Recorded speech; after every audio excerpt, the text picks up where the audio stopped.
এটা ছিল মিষ্টি ব্রাইড অভিনন্দার আইব্রো ভাতের থালি সেট। তো অভিনন্দার ডিজাইন নিয়ে সেরকম কোনো দাবি ছিল না, শুধু বলেছিল যেন লাল আর সাদা দিয়ে করে দিই। তো থালিটা পুরো ময়ূর দিয়ে ভরা ডিজাইন করেছিলাম। সেটের বাকিগুলো তুলনামূলক একটু হালকা ডিজাইনই রেখেছিলাম। তো তোমরা যারা কলকা ক্লাস জয়েন করতে চাইছো, তো আমার ক্লাস স্টার্ট হচ্ছে 6 অগস্ট থেকে। বেসিক টু অ্যাডভান্স ক্লাস হবে। তো ক্লাসের লোকেশন হলো দমদম ক্যান্টনমেন্ট। তো যারা জয়েন করতে চাইছো তারা আমার ডিসক্রিপশন দেওয়া নাম্বারে কল আর হোয়াটসঅ্যাপ করে তোমরা ডিটেলসটা জেনে নিতে পারো ক্লাসের। কথা বলতে বলতে ময়ূরটা অলমোস্ট কমপ্লিট হয়ে গেছে। আমি আগে নিজেকে ভিডিওতে ছবিতে দেখাতাম না, শুধু আমার কাজ থাকতো আর আমার হাত। আজকাল নিজেকে একটু ভিডিওতে জায়গা দিচ্ছি। কেন জানো? একটা অদ্ভুত কারণে। সবাই যখন আমার আগে মেসেজ করতো, আমার কি বলে ডাকতো জানো? আমার স্যার বলতো।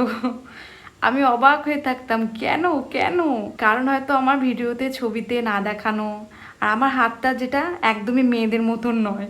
আর একটা কারণ, ওটা তোমাদের অন্য একটা ভিডিওতে শেয়ার করব, একটু বড়ই কারণ।